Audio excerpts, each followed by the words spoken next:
Welcome to Balanced Black Girl, a podcast dedicated to mental, physical, and emotional health from the Black woman's perspective. Tune in to hear from Black woman health and wellness experts giving the approachable advice you need to help you feel your best. I'm your host, Lestrandra Alfred. Let's dive in. Hello. Thank you for checking out Balanced Black Girl today. How are you? How is your heart? How are you feeling? My name is Les. I am your host, and I am just so happy to be chatting with you today.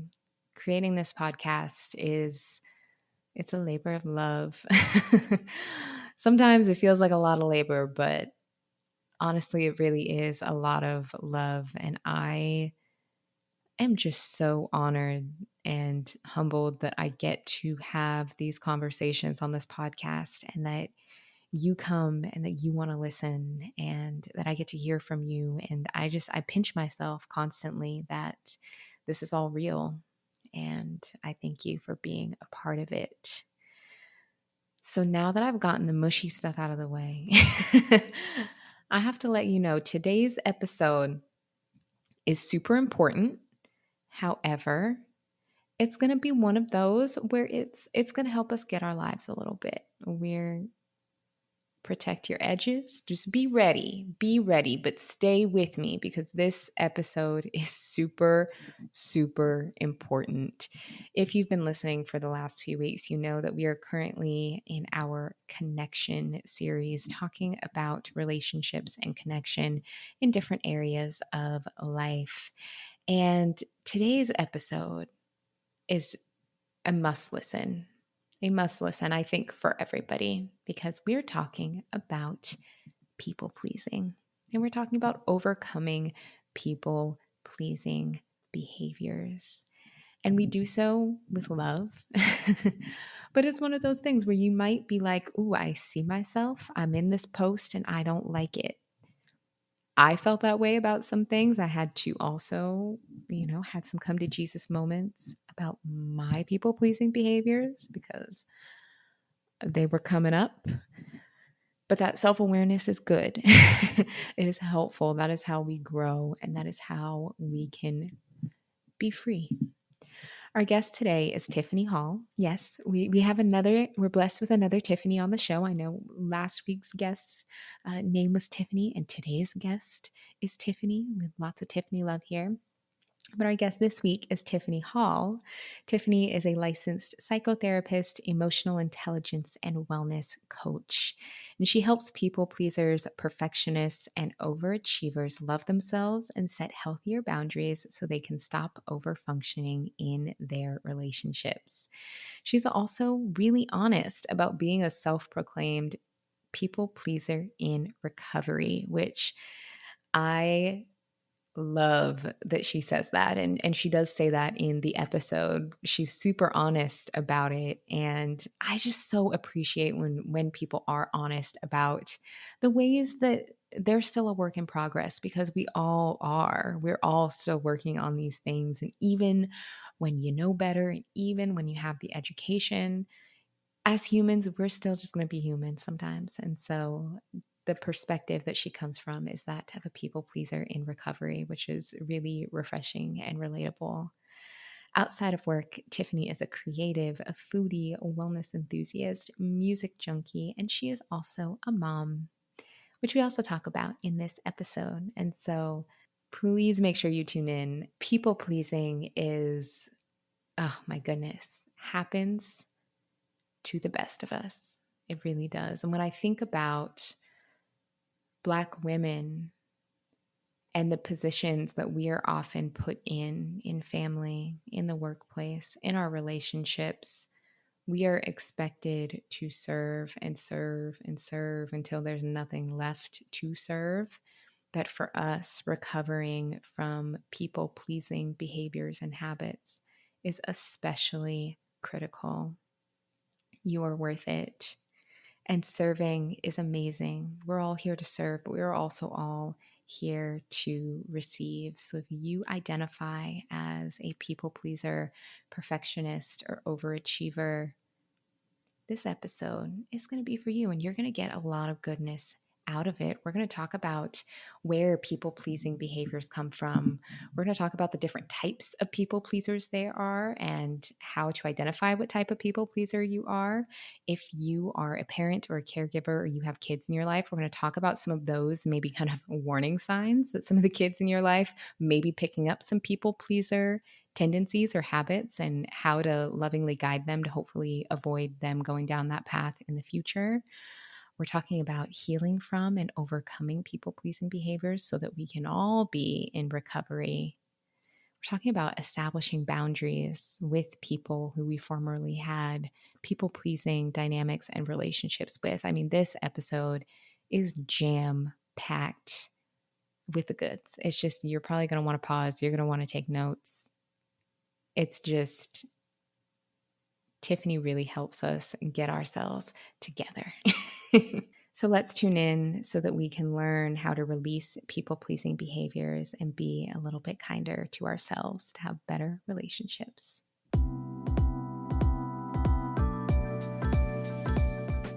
So, Tiffany, welcome to Balanced Black Girl. I'm so honored to have you here today. And Thank you.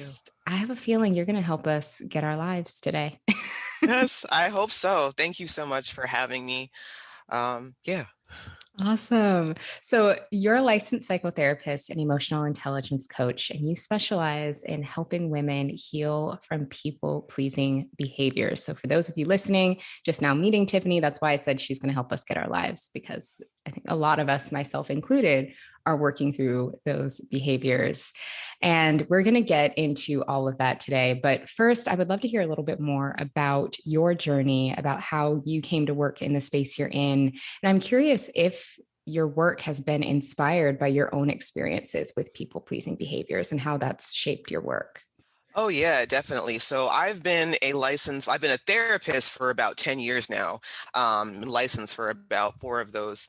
And initially, I think I went to school, my undergrad degree is in journalism. And so I found out it was something that I felt I was good at, but I didn't really have a passion for. So I went to grad school and decided to go pursue marriage and family therapy. And I think a lot of my own people pleasing led me to this career path because I'm naturally a nurturer. I'm someone who really likes to be able to help people. But a lot of that helping, I think, was unhealthy. I didn't really know how to help without feeling like my self-worth was tied to that, me being of service to people. And even during my work as a therapist for these last 10 years, I kind of felt like I had to really dig deep into myself to find out who am I outside of this role, my title, what I do for people. And so a lot of the work that I'm doing now is inspired by my personal journey. So now what I do, what I found in my clinical work is that a lot of people, especially women, I think struggle with people pleasing behaviors because of the fact that we're socialized to be helpers, socialized to be caretakers. So we don't always recognize when our helping is harmful to us and to other people. So that's really what I'm trying to help folks do, is to learn how to recognize when it's actually not healthy and to create better, healthier boundaries. I love that distinction. That's super, super helpful. So, what are some of the common themes that you see with people pleasing when it comes to your clients? Do a lot of these kind of behaviors have similar origin stories in people? How does that start? Yeah, I think for the most part, it comes from a similar origin story about feeling like you have to earn your worth or work in order to be seen. So I've kind of broke it down into 4 people-pleasing personality types. So there's the fixer, the perfectionist, the overachiever, and the peacekeeper. A lot of people that I work with are like fixers and overachievers. So fixers are the ones who feel like they need to be needed. They're the ones that are constantly doing for others, constantly being of service to the point where they neglect themselves, but they have a lot of guilt around caring for themselves, you know. And similarly to overachievers, that's kind of the personality that I've had with people pleasing, is that I'm going to obtain all these accomplishments, all these accolades, because it makes me feel like I'm worth something. I will be seen for it.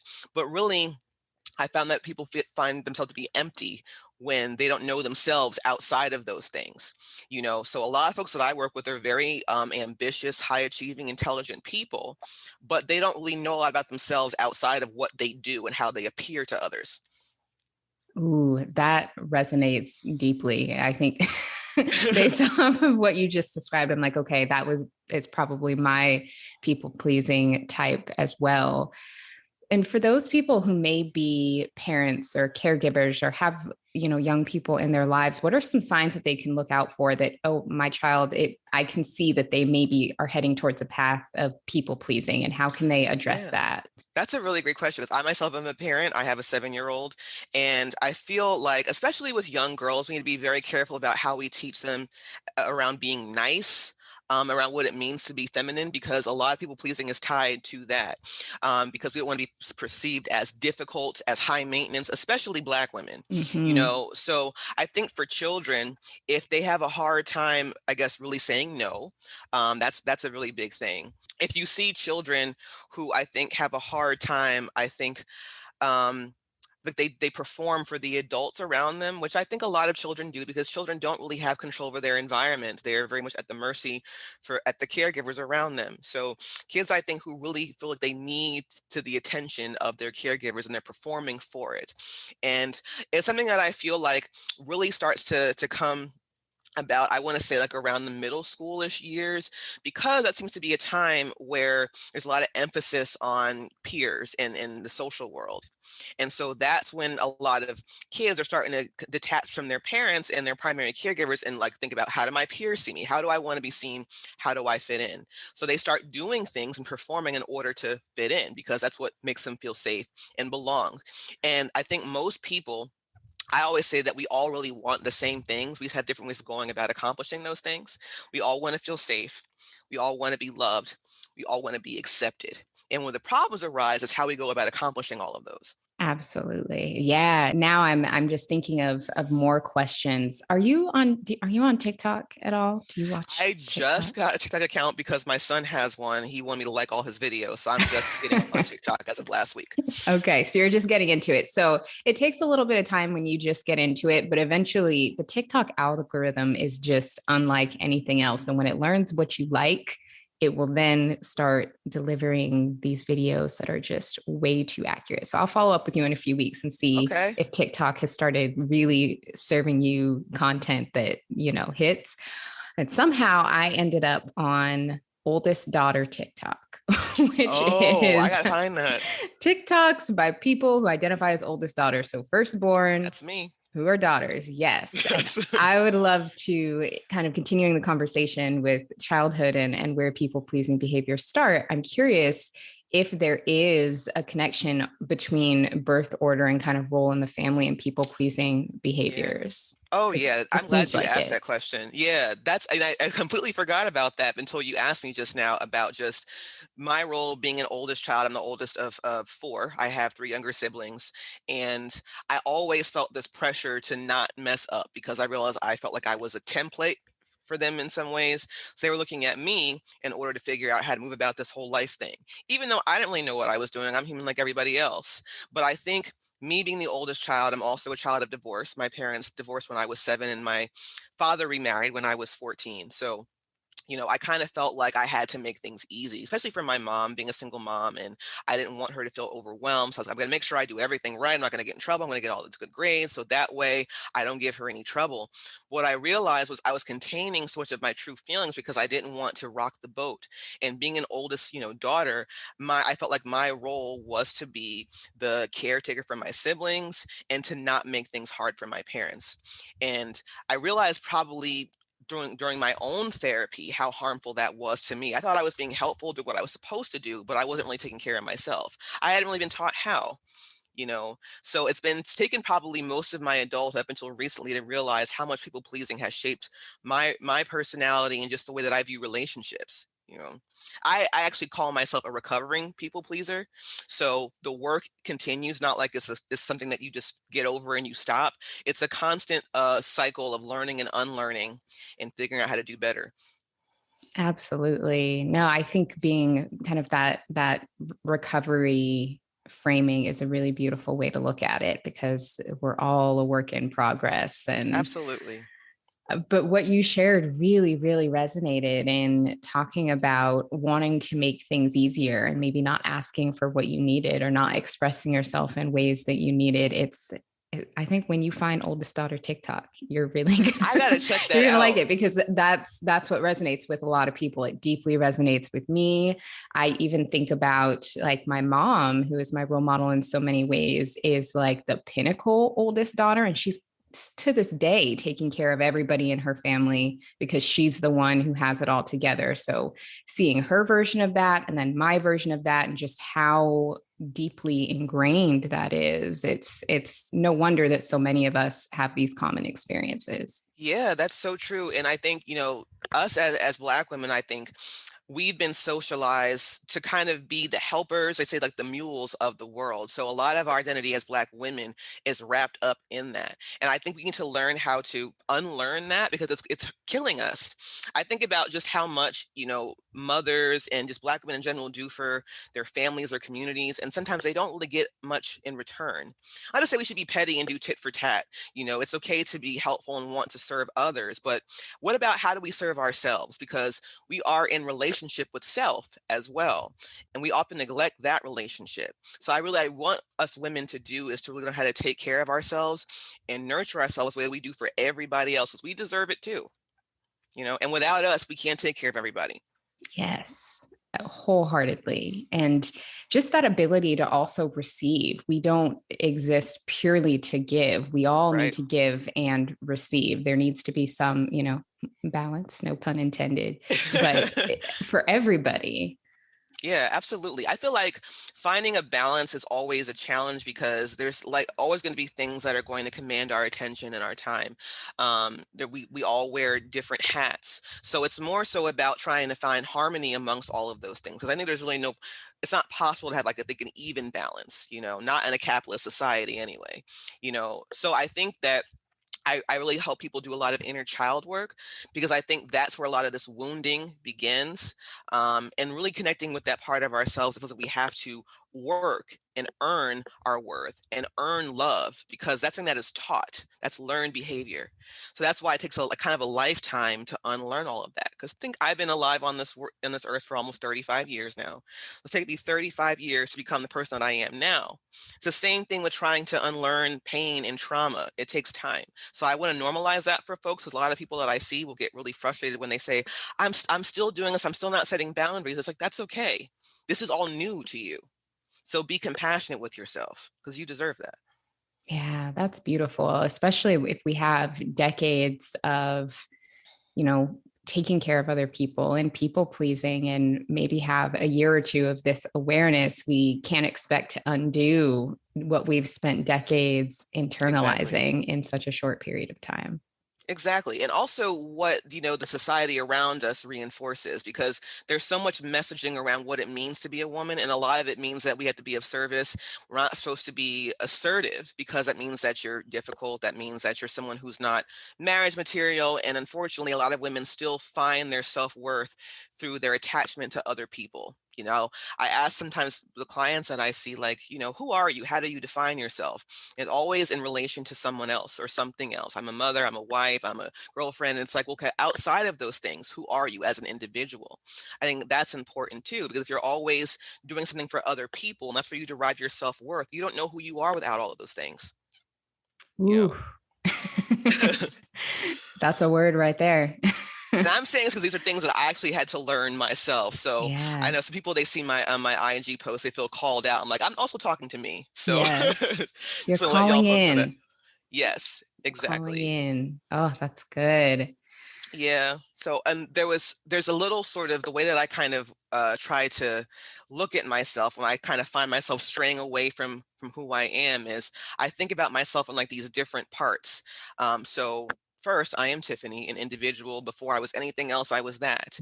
Then secondary said I'm a mother. So that means that that's a role I take very seriously, next to just being my regular self.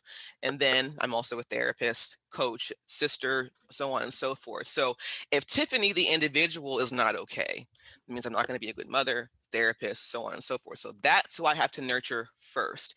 And a lot of us have been taught to kind of flip that. It's like, I got to make sure I take care of my children, husband, so on and so forth. Then I'll get to me. No, it's the other way around. Because if you're not well, you can't be present for other people in your life.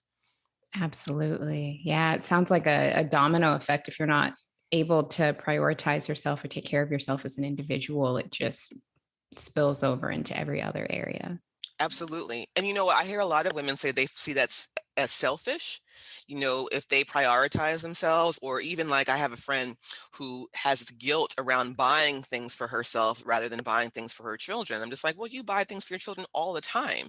You know, you shouldn't feel guilt around using money that you earn to treat yourself or do whatever you want to it. That's what I mean. I feel like as Black women, we're often feel like we are the mules of the world, and any sort of privileges or luxury or ease that we experience, we feel like we don't deserve. And I don't like that.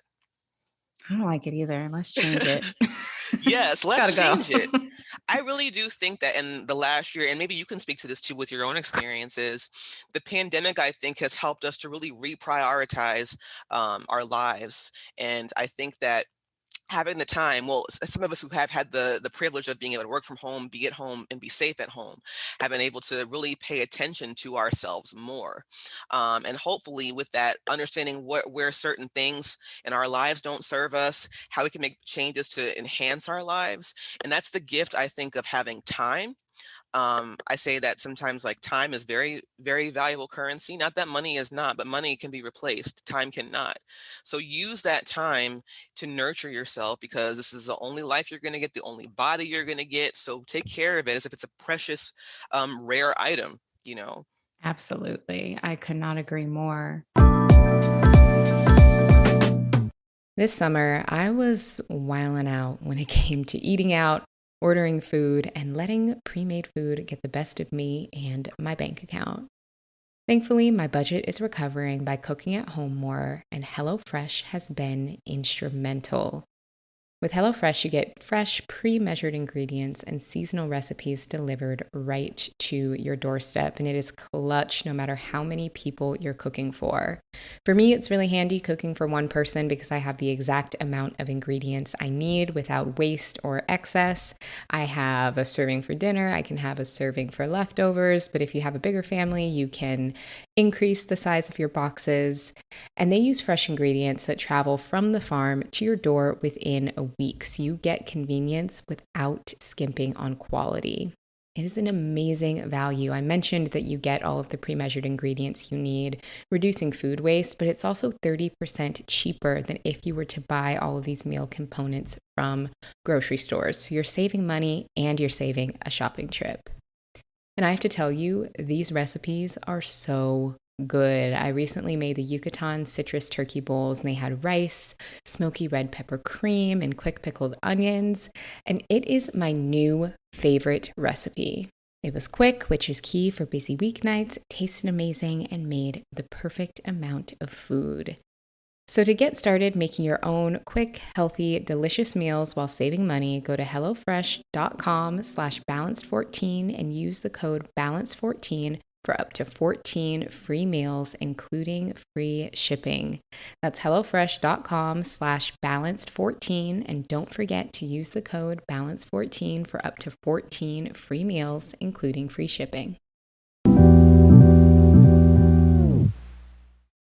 My experience with the pandemic has been really interesting because I am not a caregiver. I don't have children. I don't have a partner. And right before the pandemic, I actually relocated to a different state where I was, far away from family and, Oh, wow. anybody who would have kind of depended on me. So I almost had this built-in situation where I just had so much time to focus on myself that if I'm being honest, got a little sick of myself after a year in the house by myself, just I all can about, imagine. all the time. However, it was really, really valuable in helping me understand why I did some of the things that I did and those patterns and getting to the root of a lot of those behaviors. And so much of it comes down to that inner child, which Hmm. maybe others can relate to this. I absolutely avoided my inner child and have Yeah. talked about on the podcast not having a lot of memories from when I was younger, not even necessarily because I've had, big T traumas. I think I'm very fortunate and privileged that I've really had a lot of little T traumas. Hmm. Um, but still just completely shoving it away and putting it out of my mind and taking the time to really dig into that and understand what was there has been really helpful. Yeah, yeah, I really I feel that because I kind of feel like, it takes a lot of humility and a lot of courage to be able to sit with yourself. And I think during the last year, a lot of folks realized that either they didn't really like themselves or they didn't like their lives. And so I've definitely seen an uptick in people coming to therapy, coming to get services to take better care of themselves because now they have, I guess, time to spend on that. We've had so many distractions throughout our lives, so we didn't really feel like we needed to do the work. And I think the inner child stuff is so important because that's what I mean. When you're an adult for a couple years, you kind of have some emotional distance from that part of your life. But that's where a lot of our wounding comes from. So it's important not necessarily to go back and relive things, but to connect with, okay, who was I then? Who did I think I was going to grow into now? And how does that compare to who I currently am? How did I get here? And that inner child work really helps you to have some maybe some forgiveness for yourself, for the choices that you made, and also just being able to kind of reparent yourself and give yourself the nurturing that maybe you didn't get or weren't able to get when you were a child. A lot of us, our parents were flawed human beings like all of us. So there's some things that they miss. So we can provide some of that for ourselves through some of that inner child work and just learning how to get to know ourselves more. Yeah, that's beautiful. Can we talk a little bit more about reparenting? That just Yeah. while you said that, I'm like, okay, so many more questions are coming up. What does it mean to reparent ourselves and how can we go about that? Yeah, for me, reparenting is all about giving yourself the love and the care that you're not able to get from other relationships. Because I said you do have a relationship with yourself. So sometimes reparenting means honoring commitments to yourself. I'm going to get up and eat breakfast today. I'm going to make sure I go to bed at a reasonable hour. It's putting people in your life that help you to feel good about yourself and who actually enhance you and affirm you. It's making sure that you have boundaries. That's so important. And I want to say that with boundaries, people often perceive boundaries as some sort of punishment or a way to get back at people. And it's not that. It's really a way to maintain relationships and to nurture yourself. And so people struggle with that because they feel like I'm doing something to hurt somebody else. And it's not that. So your boundaries are also part of reparenting yourself. And then also how the things that you consume. And I've realized this too over the last year, this doom scrolling, taking in negative media, things that make us feel badly about who we are or make us feel like we have to compare ourselves. That is something that we want to pay attention to as well. So consuming things that fill you with joy, that help you to learn, that help you to be a better version of yourself. That's also reparenting. So reparenting is kind of a way of self-care, but it's supposed to be an ongoing process. Not like I go for a spa weekend for one week out of a month and that's it. It seems to be a habitual practice. Yeah, I love that. I think that's really beautiful and something that a lot of us, I'm thinking about our generation, you and I are around the same age of millennials. I think we have a perspective that is so very different than our parents and grandparents, and just an awareness around so many of these things that Hmm. they unfortunately were not able to have, or if they do now, are experiencing it much later in life. And I think it's really interesting to see what happens for our generation and also the generations after us who do have this awareness and have this language and have these spaces to have these conversations. What's going to come out of us reparenting ourselves? I think it's going to be really Yeah. beautiful. I agree. I really am encouraged by how much I've seen mental health and just self-care become mainstream. Because when I became a therapist, I mean, therapy was something that was becoming more mainstream, especially I think among Black and brown folks. That was a big reason why I got into this profession because I want to see people that look like me, and serve people that look like me. And so I think that people going to therapy, normalizing therapy is so important because you're right. Our parents, grandparents didn't have that privilege. And I imagine that that probably could have um, probably healed a lot of generational trauma earlier had that been something that was available to them, but that wasn't a thing then. There wasn't accessibility. But now I feel like we have the opportunity to break so many generational curses because people really are understanding that I can really nurture my relationship with myself. I can heal from trauma. I can forgive, my parents or whoever ones that harm me, and move forward and become a better person. And becoming a better person, I will say this. I say we all want to become a better version of ourselves. We're never going to be perfect. So each day we should be trying to be better, whatever better looks like for you. You know, and I say this because I feel like people feel like going to therapy or going to get coaching means that I'll go and then all my problems will be fixed and I'm fine forever. And no, that's not the case. I'm a therapist that goes to therapy myself.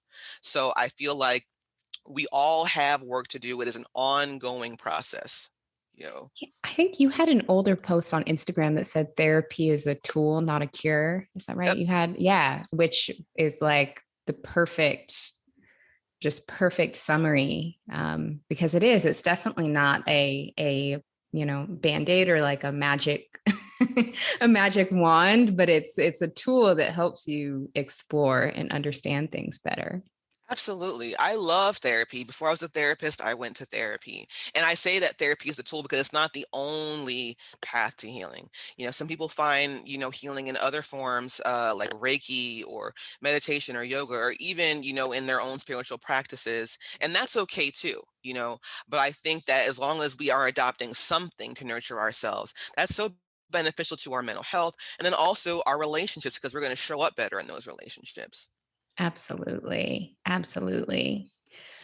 One other thing that I just thought of when it came to our conversations around the inner child and reparenting and looking at those tools, something that's been really helpful for me as I've started unlocking these memories and going back to all those things that I had forced out of the front of my mind was going through those situations and reflecting on them with my adult brain and realizing how many beliefs and things I still carried thinking from my child brain. And you're Hmm. the therapist, so you are going to be able to better explain this. This is my like novice, just personal observation.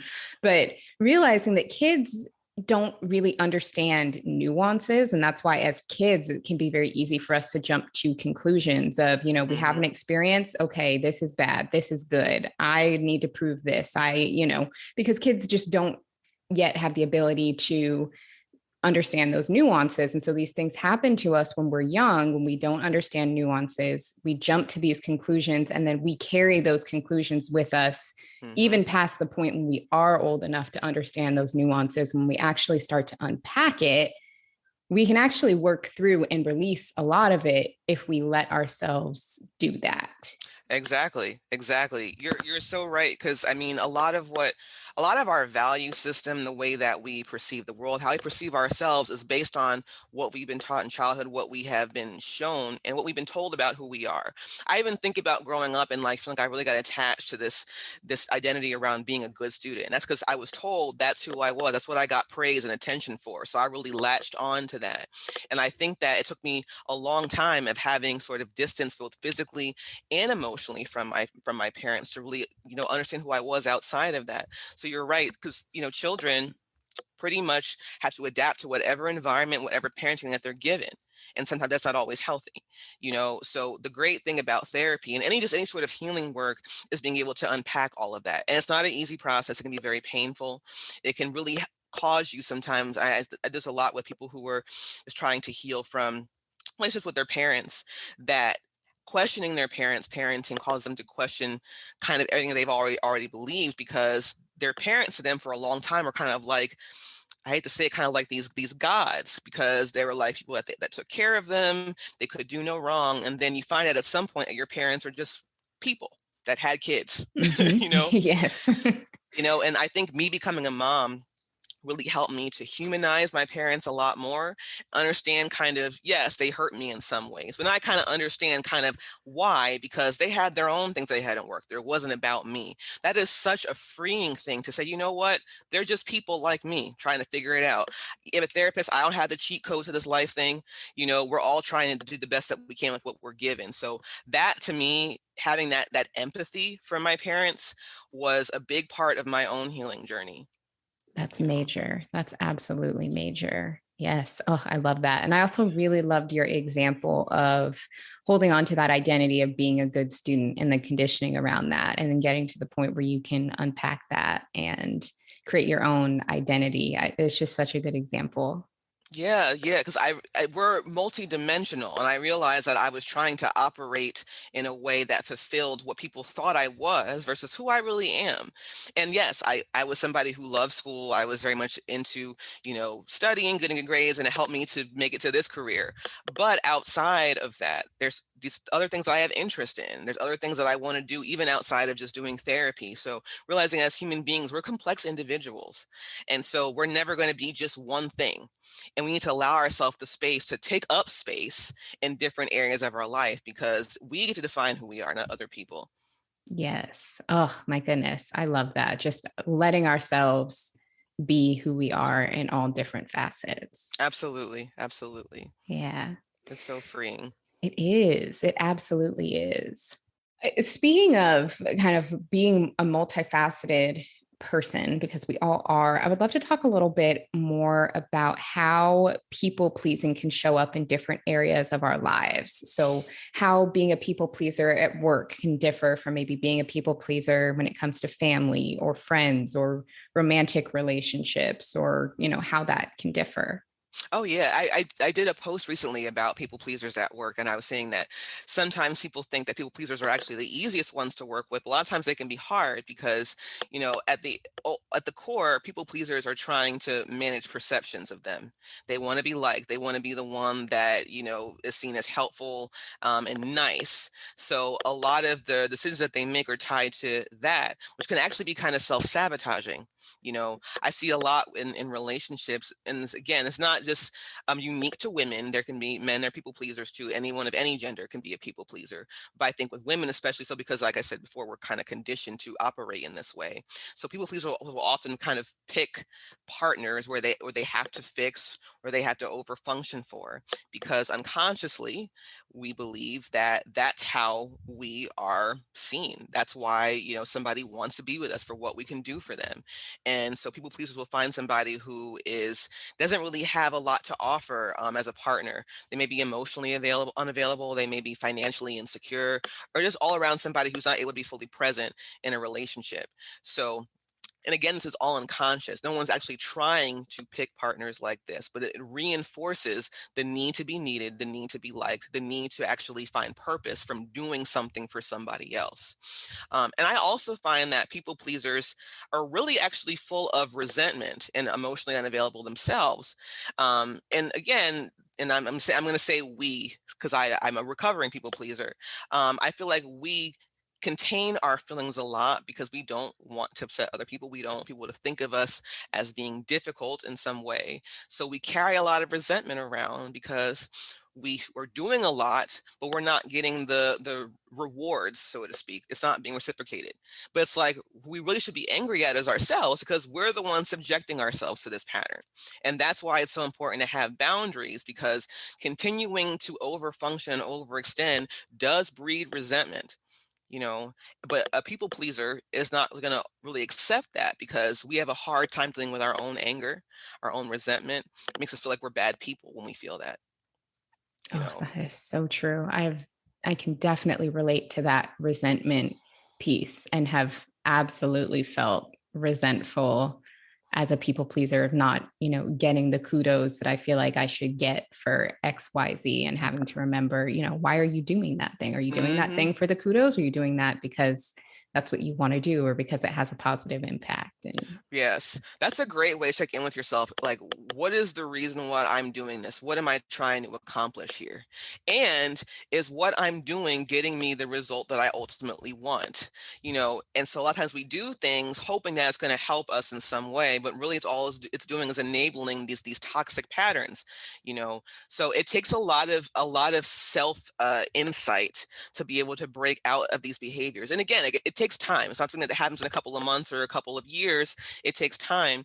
But I think people pleasers ultimately, I think because they want to do better, they want to ultimately show up better, I find they are very motivated to change for the most part. It's just definitely. trying to not care about people's perceptions that is the challenge. Yeah. Definitely. Definitely. Oh man, I'm just having so many awakening moments right now. A couple epiphanies. Yes, yes. And I think that that's just such a good explanation of what people pleasing in the workplace can look like. And I also really appreciate how you touched on people pleasing kind of in dating, thinking we can fix or adjust. Yes, you cannot We fix cannot. anyone.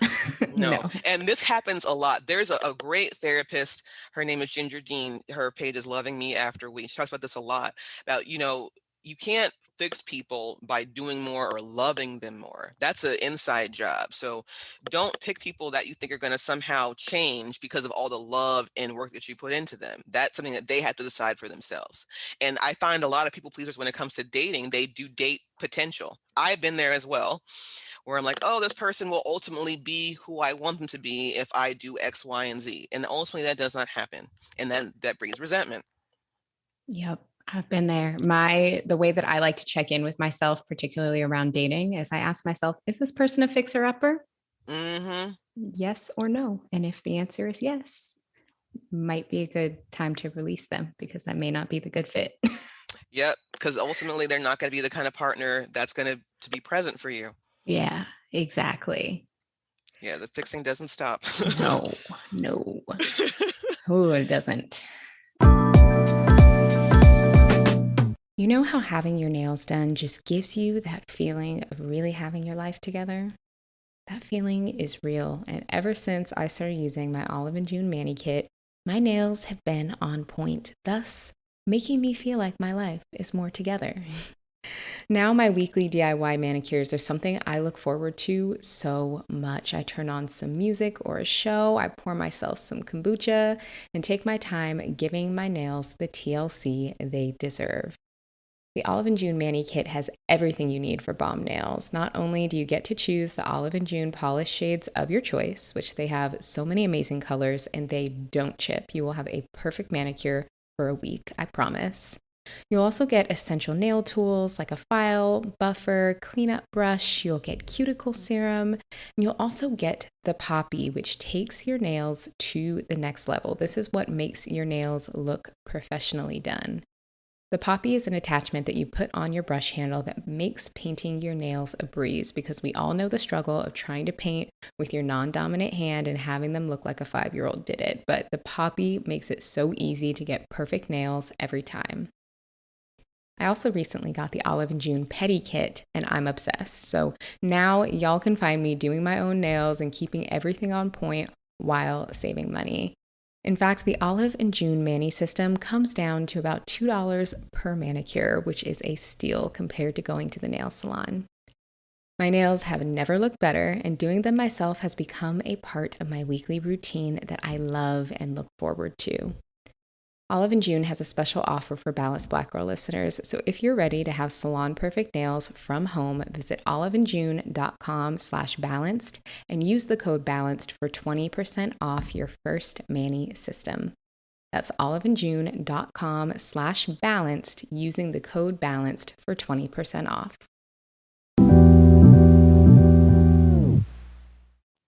I would also love to talk about people pleasing in friendships and particularly in friendships as an adult. I recently had a Q&A on my Instagram and I received a lot of questions about adult friendships, either how to make new friends as an adult, people feeling like they need to kind of people please to make new friends or prove their worth to new friends, or people please to keep old friendships going. Just a lot Mm-hmm. of things with friendships can be really challenging, especially as we get older. So I would love to hear your perspective on that. Yeah, you said something just now that jumped out at me around like people pleasing kind of to like maintain friendships. Because I find that, it is challenging to make and maintain friendships as an adult because we just have so many things going on and competing for our attention. But I have found, and this has happened to me personally as well, when we hang on to friendships or relationships in general because of history. And so we feel like we have to keep it going because we've been friends since we were in middle school, or this person helped me through a really hard time. And so people pleasers is going to say, I now owe this person something, or I'm a bad person if I don't maintain this friendship. And so it's really important to kind of figure out what value does this relationship add to my life? What meaning does it have for me? If the only thing that you have is history, it's time to really ask some hard questions. Do I want to continue to maintain this? Do I want to try to improve it, or do I ultimately want to terminate it? Yeah. What advice do you have for navigating guilt in those scenarios? Guilt is something that it's good to acknowledge that it's there, and I want to point this out too, because we people often get guilt and shame mixed up, but they're Mm, very, very similar feelings. So guilt is when we feel like we have done something bad, an action, and shame is about if we feel like we are bad, our character mm. as people, we are bad. So sometimes they can happen at the same time, but the guilt, we need to really ask ourselves, what is it that I feel that I'm doing wrong in this situation? Is it because I feel like I'm setting a boundary and that's kind of weird for me, you know? And so we have to kind of get used to doing these behaviors because they are going to come with guilt because they're new. If you're somebody that's not used to setting boundaries and used to actually communicating them, it's going to feel like you're doing something wrong. But I encourage people to push past that feeling. It's okay to feel that, but don't let that be the basis of your decision making. Yeah, that's really good advice. And I love that distinction that you shared between guilt and shame, because I don't know if I'd ever really thought about the difference before, but that's so helpful to focus on guilt as kind of the action and feeling around an action versus shame being what you've internalized. Exactly. Yeah, Yeah. and I think we can kind of both experience both because people, when they do something they feel is bad, they ultimately feel bad about who they are. And shame shows up so much in people pleasing, and a lot of people pleasing is a function of trying to manage that shame. So I feel bad, so I'm going to make sure that everybody likes me and that I don't show up as being flawed because I ultimately feel like I am flawed. And in saying that, there's a lot of imposter syndrome that happens with people pleasers because we just really, again, don't know sometimes who we are outside of the service that we provide for others, you know. Yeah. Yeah. Why do you think we go through such great lengths to avoid shame? That's a really great question. I think it ultimately hits on our need to be accepted. That is a basic human need. And I don't know if you or any of your listeners are familiar with the Maslow's hierarchy of needs, Hmm. So, that love and belonging piece is really important. And without that, it's really difficult to ascend to the higher level needs like self-actualization. So when we feel shame, that's kind of hitting on that I'm a bad person, so people are not going to want me, like me, I'm going to be a pariah or something. And those are all very, exaggerated feelings based on insecurity and anxiety. But ultimately, we all do a lot to avoid that because we don't want to be rejected. We are human beings, we're wired to be social. And that means that we try very, very hard to avoid social rejection, whether it's in from a peer group or in families, relationships. Your brain actually registers social rejection the same way as physical pain. So it is really painful to be Wow. rejected. That's Wow. why shame is such a strong feeling. Yeah, that is so eye-opening. And it makes sense. It comes back to that core need of safety and it truly feeling like a threat to our safety. Exactly. Yeah. Exactly. Yeah. Thank you So for we explaining that. Oh yeah, I see. I love talking about this stuff. I talk about it all the time, with my folks, and it's great to kind of help people understand just how much our brain is designed to work in this way to help us think certain things. And really, what it's trying to do is to protect us. But in doing that, it can cause us to sometimes question ourselves and to really overwork in order to feel accepted because we don't want to feel that shame. We don't want to be rejected. You know. Yeah. So that's why it's really so important, again, to really know who you are internally, because if not, you'll allow the world and other people to dictate who you are. And that makes you have a very shaky sense of self because people are fickle. So people are going to always have different opinions about us. So we have to ultimately know who we are at the core. And then, of course, we all do care what people think to a certain extent, but that can't be the defining factor. Yeah. Absolutely. And also thinking about how people pleasers are in various relationships, because right now on the podcast, we're really focused on connection and relationships in all different forms. What is kind of the opposite of people pleasing? And Hmm. do the two tend to attract? Like, do people pleasers tend to attract those who want to take advantage? Yeah, that's a great question. And this is something I did a post about a couple of weeks ago, and I was talking about, narcissists. Narcissists is something that's talked about a lot now, especially in pop culture. And narcissists and people pleasers can kind of tend to attract to one another because narcissists can be very charismatic and they can appear very confident. And that's something that's very attractive to a people pleaser who may be a little bit more insecure and need a lot of external validation. But narcissists are also very interpersonally exploitative. They can be emotionally unavailable. So they ultimately cannot give a people pleaser or anyone what they want because their whole existence is built around, being perceived a certain way as well. But the thing is, the way they go about doing that is a very manipulative, kind of harmful way, whereas people pleasers are always trying to, I guess, a little bit more harmful to ourselves and trying to be accepted. Narcissists, I think, ultimately just want to be praised and adored, and they need somebody who can provide that for them, but they're not really trying to give much in return, if that makes sense. Yeah, that totally makes sense. So if somebody is a people pleaser and maybe they have either, a friend or a partner or whatever who is potentially a narcissist, how do you recommend they deal with that? Leave. I know that's easier said than done, but Yeah. see, there's a lot that's written up about this. Narcissists ultimately, most times they're not going to change even with therapy. We talk about this a lot in the therapy world about whether or not they can actually receive treatment and get better. But most times they don't because they don't have the level of insight to actually want to make change, which is why it's kind of not really productive to maintain a relationship with them unless you're willing to kind of modify your expectations and say, I'm going to sort of keep them at a distance, we'll be cordial, not expect much from them. But a lot of people can't do that because feelings are feelings. So I would say, especially if you have a narcissist in your family or somebody who you maintain a relationship with for whatever reason, is to make sure you have very, very strong boundaries and learn how to trust your own judgment. It's very, very important. Yeah. But ultimately, don't be in relationships with narcissists. That's probably the best advice I could give. Yeah, definitely. Definitely. So if you say that someone is a people pleaser and they need to now establish some boundaries so that they can too be a recovering people pleaser. Mhm. um, how do we establish boundaries with people who we may have had those people pleasing relationships with in the past? How do we introduce that? Yeah, I think it's really important to identify what boundaries that you feel are realistic to set. Because, some of us may have a hard time setting boundaries around certain things because of the relationship, or say work is a really great example because at work, there's not as much power a lot of us have there because we have other colleagues and we have supervisors we have to answer to. So it's all about what can I realistically set a boundary around. An easy one, I actually had somebody that I work with.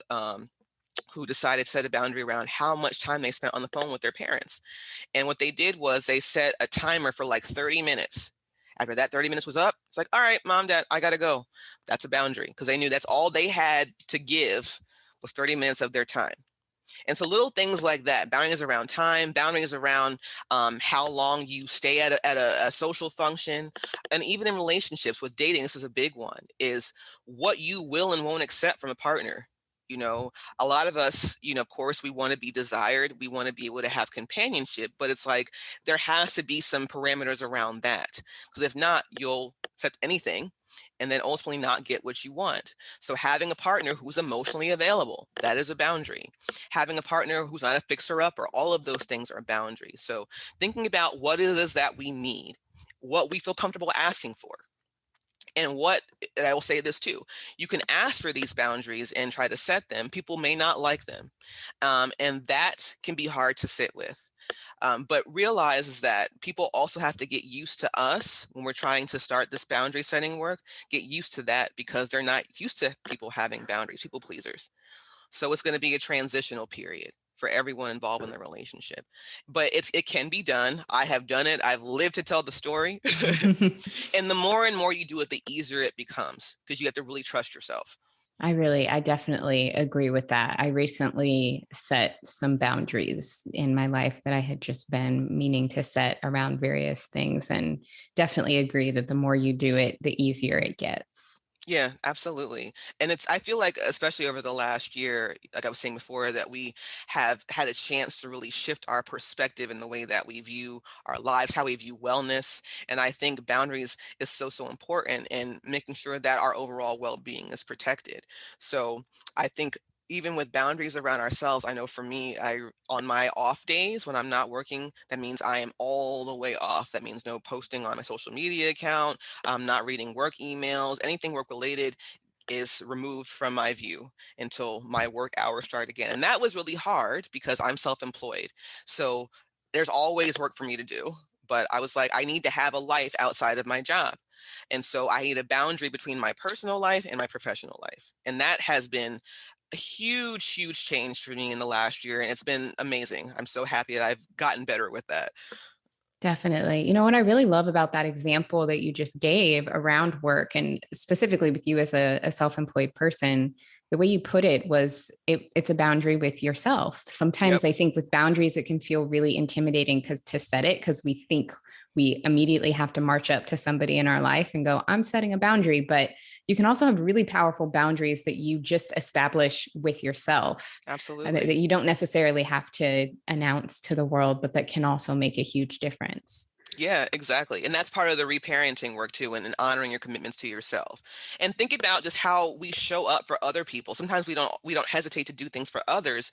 When it comes to ourselves, we're questioning, well, maybe I should do a little bit more work. I have to earn my rest. I have to earn my time off. No, rest is productive, and your time off can be whenever you feel like you need it. I love that so much. I'm trying to be better about that. That's a boundary I'm I'm working talking to on. myself too. But yeah, We'll we're work all on it getting better. together. Yes. Yes. I think we're at least a lot more aware of it than ever before, which is progress to me. Absolutely. Becoming aware of these things is huge progress, because in order to fix a problem or to get better at something, you have to realize that it's there. So once you're able to recognize it, that's when you can really start figuring out, okay, how do I want to do this differently? Yep, absolutely. Oh my goodness. I feel like I've just learned so much today. It's been, I I'm just love enjoying it. It's this. been so helpful. I am too. So before we wrap up the interview, I would love to just, and we started touching on it a little bit, but talk a little bit more about you finding your balance, finding your harmony, especially, as you said, a self-proclaimed, uh, what was it, Recovering people pleaser. recovering people pleaser, that's the word. What are some practices that you incorporate to kind of check yourself if you notice maybe some of that people pleasing coming back, and how do you stay centered? Oh yeah. So I've developed a pretty consistent self-care practice. I do yoga pretty much every morning. That's a great way for me to kind of just sit with myself, in meditation, and listen to my body. And that has helped me so much to become more aware of what's happening internally, because there was just too much noise, before, work, parenting, all of that stuff. So yoga has been a wonderful practice for me. Also, I like to get good sleep. I believe in getting a full 8 hours. Sometimes I get a little less than that, but I make sure I try to go to bed at a reasonable time. I wake up at a pretty much the same time every day. So having consistency around my wake and sleep times.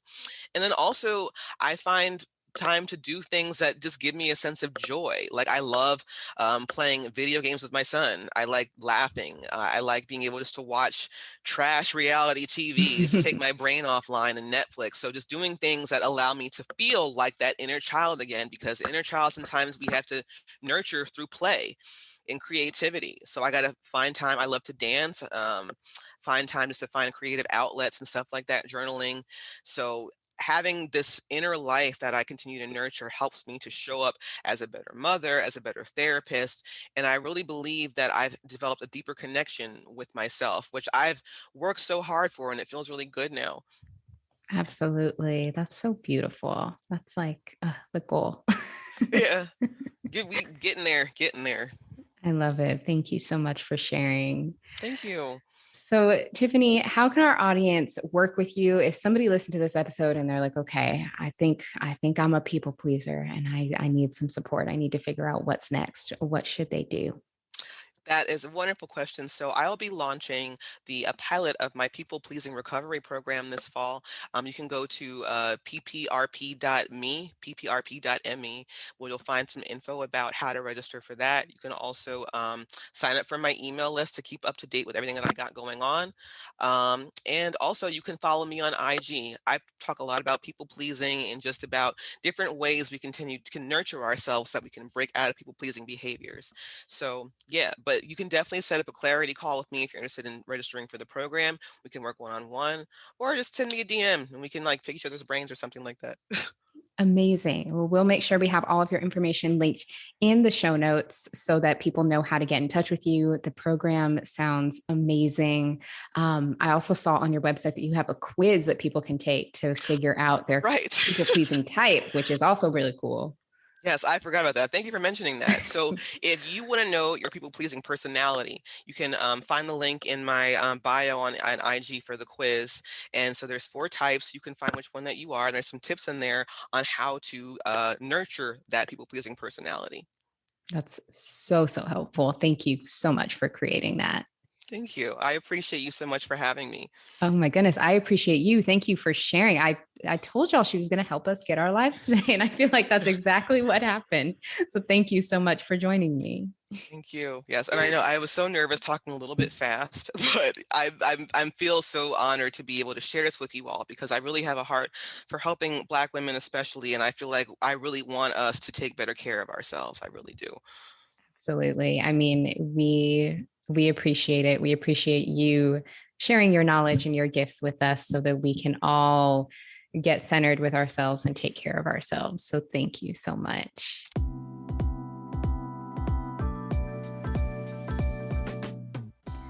I mean, right. What did I told you at the beginning, I said, listen, this is going to be one of those episodes that really helps us get our lives together. And it's one of those that may need a re-listen to really absorb the information.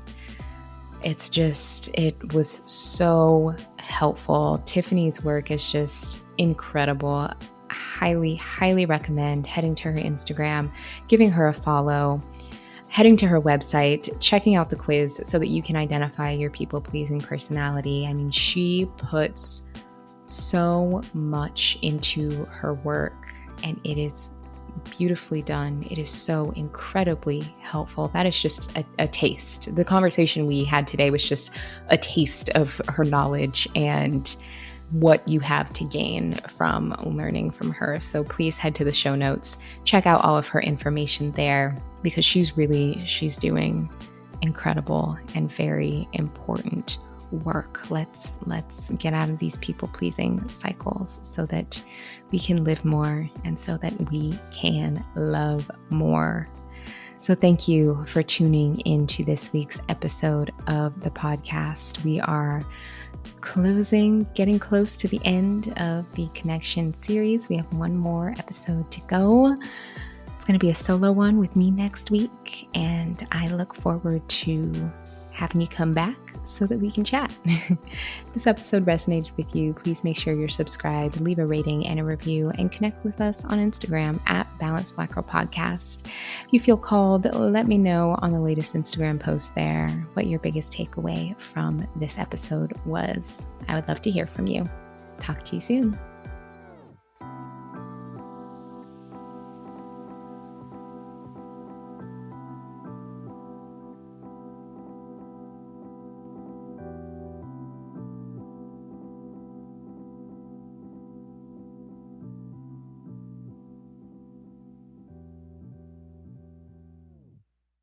Fall means autumnal breezes and vibrant earthy colors. It also means fall allergens, bacteria, and particles coming into your home. So swap out your old HVAC air filter with a Filtrete air filter from a retailer near you. Let's clear the air. Some read self-help books. Others use meditation. At New Balance, it's believed that peace can be found with a run. The lessons learned while running your race are a blueprint for overcoming obstacles and achieving balance in life. Go beyond the run at newbalance.com.